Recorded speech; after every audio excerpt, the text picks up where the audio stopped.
My name is Patrick Munene Gitonga.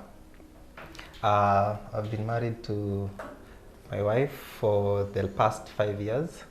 My name is Caroline Wamoro Kuria. Married to this lovely gentleman here, Patrick.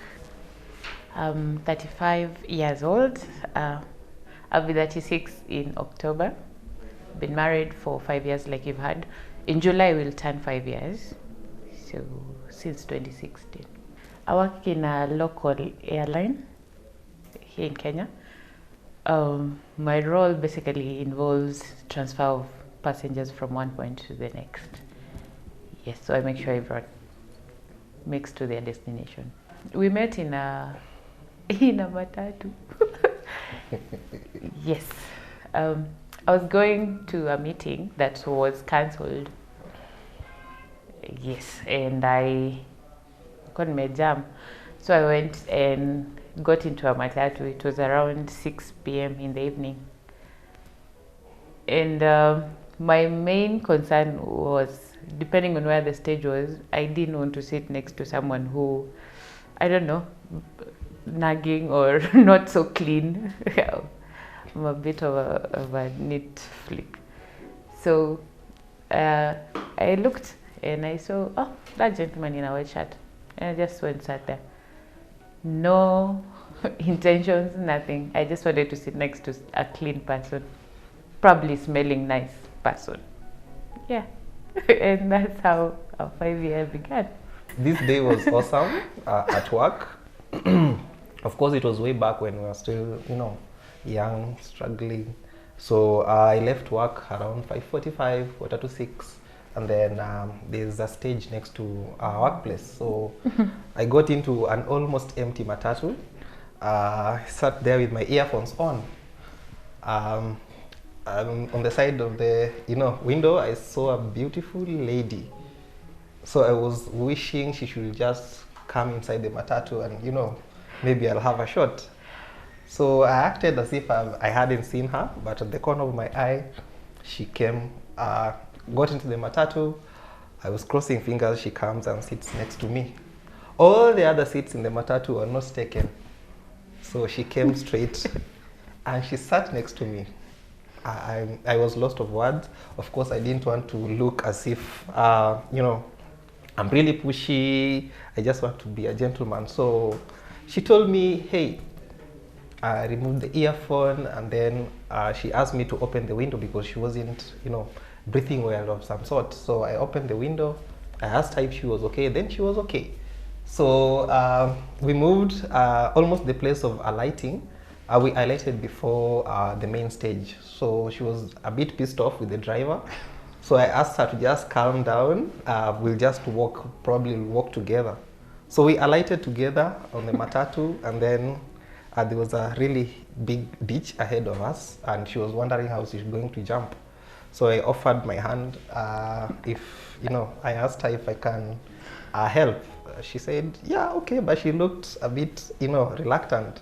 So we jumped, and then we boarded the next Matatu, of which coincidentally we were living almost the same place, actually a few hundred meters away from each other.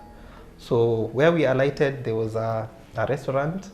I asked her if, she had a few more hours so that we can probably catch some dinner. Yes, she accepted. So we went for our first dinner the first day. The rest is history. So who made the first move? You did. I don't know. I want to put it this way. I had been praying for someone, but of course I didn't think in a Matatu, really. No, that's I work for an airline. Kind of need to meet someone somewhere. So, not in a Matatu, but yes. God had his own plans.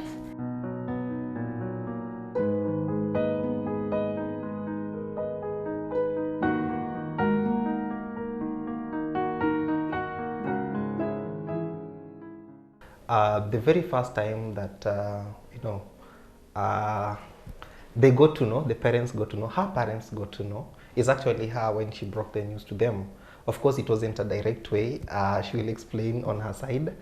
But I had to summon quite a few guys, my brother, a few cousins, so that we can go and declare my interest. So the reception was okay. The reception was awesome.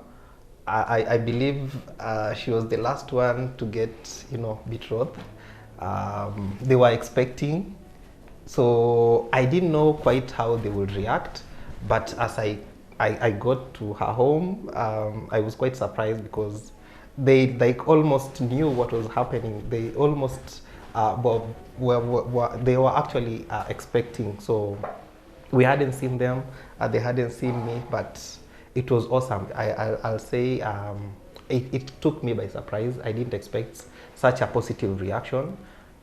They welcomed me to their home, and of course I had to, at some point, I stood up and I asked, for the parents' permission in front of all the others. I've never been in such a tense situation. I expected to get a few challenges here and there, but yeah, it was a good first impression thing. So I appreciate the parents so much. The journey was long. I've never been to Kitale. It's like a million hours away from Nairobi. Yes, but the mom, I think they were praying for him to get someone. So it was good. The parents were fine. They loved me. Maybe it's because I milked the cow. She had to go and milk the cow. So they knew. Well, I've been brought up in Gishagi, in upcountry, so I quite knew how to woo parents. Like, I was doing it for the longest time until I came to Nairobi now, fully for work. So yeah, it was a good, and they were really nice people, God-fearing, and the mom was very, especially the mom, she was so nice to me. Aliwasha moto ya moshi for once. Yeah, because that's I used to do it with my mom. Okay. Yeah.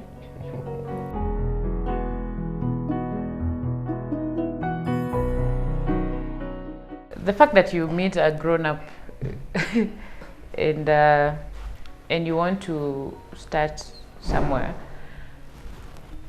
of course it's you have to put some work to it. You really need to make a deliberate decision to want to make it work.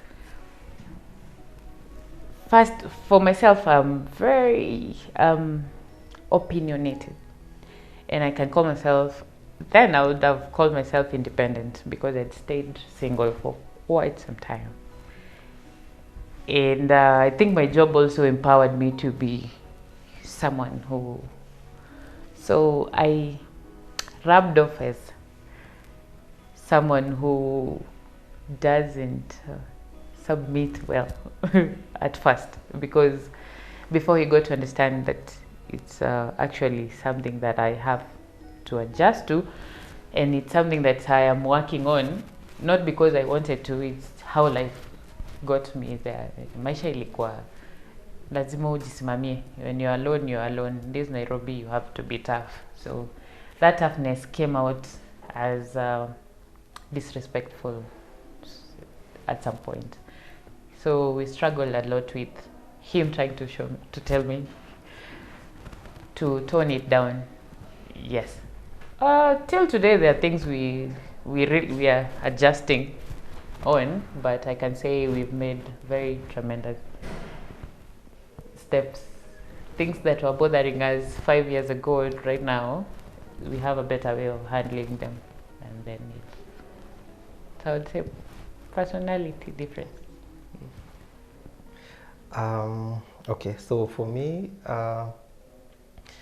myself, I will consider myself to be a perfectionist in the way I do things.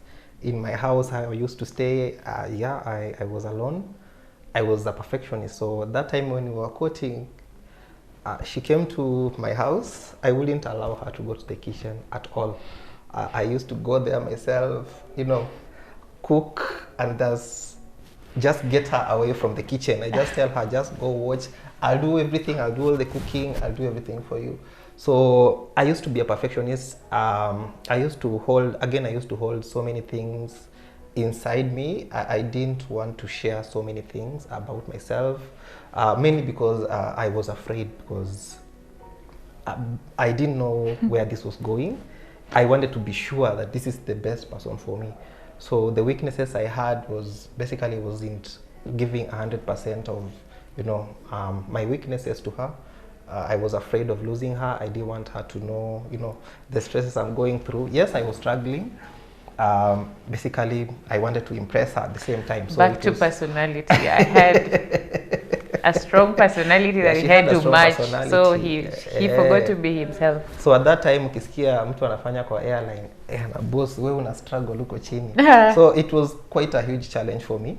So I wanted it to get to a place where I can comfortably sit down and talk to her. I can comfortably let her go to the kitchen and also participate in cooking.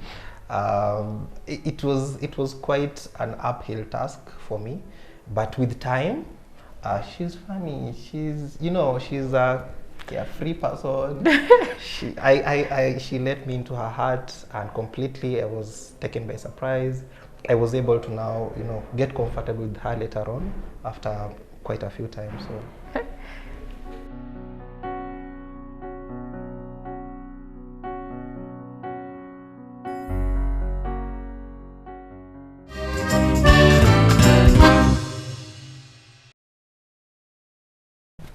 So how we deal with issues, okay, previously and now, I can tell you for sure things have changed.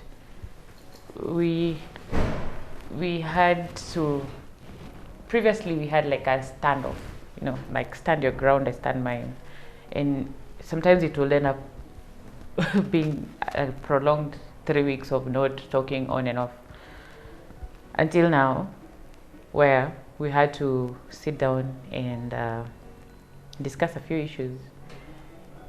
Being you have your personality, I have mine, but at some point we have to get to a compromise. And to me, that's the best thing we've ever had to do, to put away our differences and like focus on the main goal, which is, do you want to get married? Do you still want to get to settle? Because when we met, he wasn't beating around the bush. He's like, I am looking for someone to settle with, but I'd like to know you first.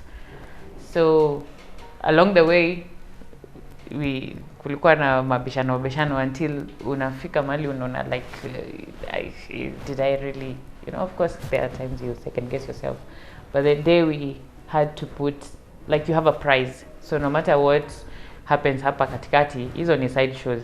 So the moment we said that siendi mahali, siendi mahali, ile ndio goal post. So hapa, whatever happens, fouls, nini, tuamuke tu nini, then that was the best thing we'll ever do, to discuss on, no matter what happens, we'll deal with it together, so that we can reach there. So even now, our goal is to live together forever. So help us God. So that's forever. We don't know if it's 30 years, 40 years from today. So whatever happens hapa katikati ni side shows. Of course, we purpose not to hurt each other intentionally, so that kwa sababu tusha agree. Of course, there are deal breakers that we had to say, what, hii ni deal breaker, hii hatutafanya. But let's focus on the main goal, which is forever, and our kids and us. And I think that's the best way we've resorted into resolving issues. So hizi vitu zingine tustui sana. Yeah.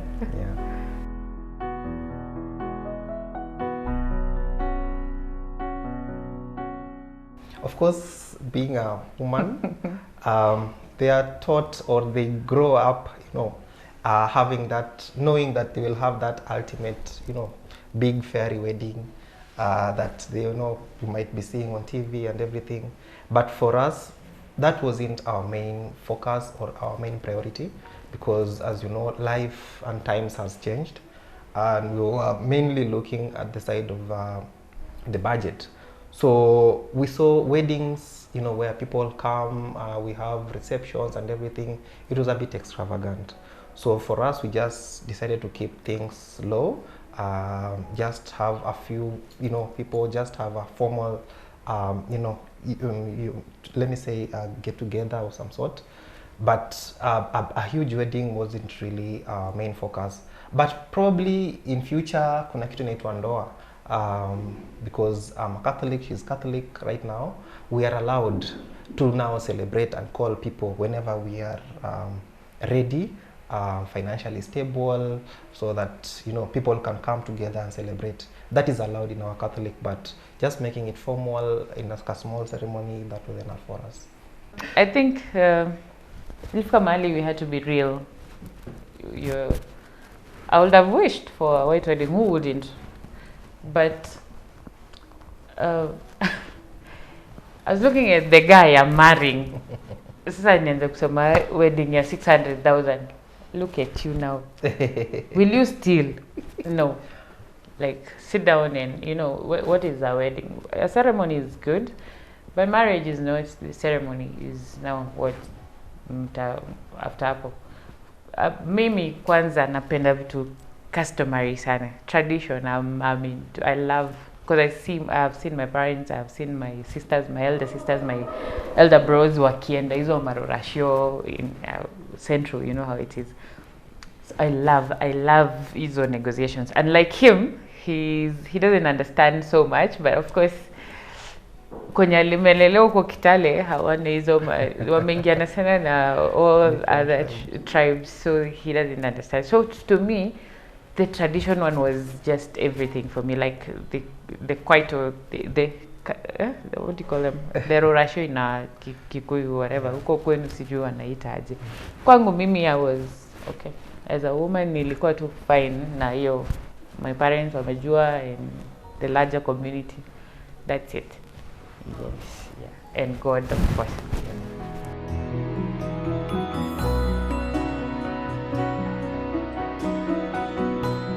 We enjoy road trips a lot, and also took on 2 girls who, one is 2 years old, so she's an entertainer. Just being with her is a good thing. But as a couple, selfish time, we love going for road trips and holidays somewhere somewhere serene, and we see it.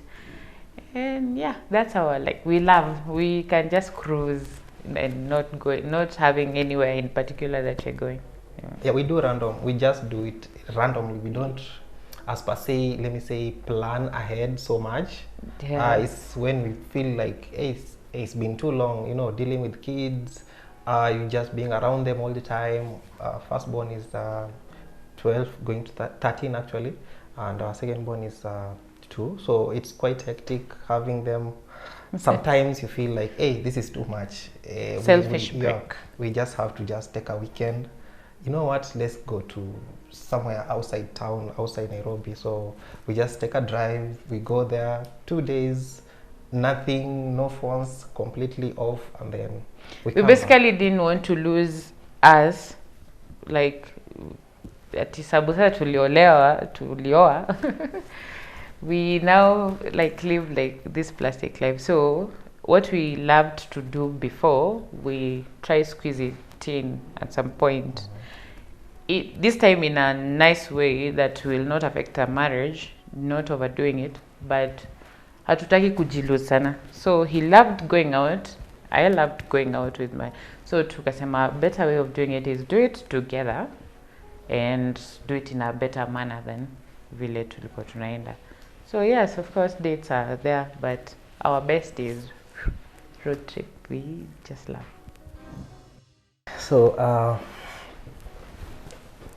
Carol, let me say, I really appreciate that you came and sat next to me in that Matatu first, because there was no other way I would have had the guts to, confront you. So over the time, you've really helped me to grow. actually I can't see myself the same way I used to see myself 5, 6 years ago. So you've grown me to be who I am right now. Thank you for those babies that we have. They make our lives, you know how they do. They give us, they give us the motivation of going, and we are really like supposed to be together for them to enjoy the times that they are also living. So I'll say thank you so much for everything that you're doing. Actually, your role is fixing us and making us get together. You're doing that role so far. You're the best in that role. So myself, I might lose focus here and there, but you are taking your role good, because you slap me kidogo and then you take me back, to the line. So thank you for keeping our family together. I wouldn't be here without you, and I'm really looking forward to, making this work. I love you. Oh, I love you. Patrick, I want to thank you for being here with me, walking the journey with me, for stepping up for Lindsay, especially, for our daughter, when I was at my lowest moment. I also want to apologize for my strong personality. But that was at some point was camouflage. I was dealing with so much, and I didn't want to show you that I'm actually weak, because life or men, I had grown up knowing that men can sometimes take advantage of situations. So I had it together. I wanted to tell you that I had it together. But thank you for making me let myself out and become vulnerable to you. I appreciate what you're doing for me when I go astray, how you correct me. Sometimes in a very harsh way, but I appreciate, because sometimes in life we need people like you.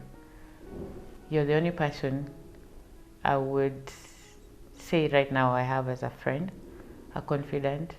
Thank you, because you've supported me. Even my little things that I start on the side, you've been with me. When things were so tough, you've been there, you've never ran away.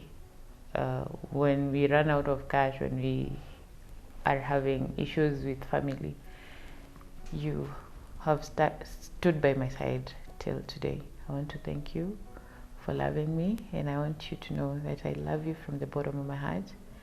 There's nothing that I want more than this, being with you, married to you. I pray to God that He may elevate you more, financially, spiritually, as a person. Be the best person that you can ever be. So the highest that you've ever been, wanted to reach.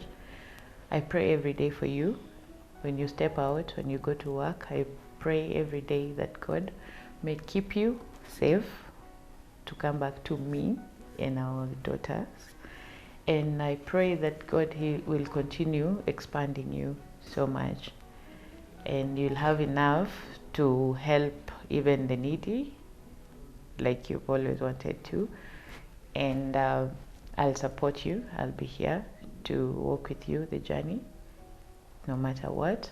And I pray that God will help us to stay together and overcome all the obstacles. I love you. I've always loved you. And I want to apologize for the times that I've made you feel like you want to regret ever being married to me. Thank you for being here. I love you, Patrick. Hey, I've never smiled this long. I'm blushing. Thank you. I love you.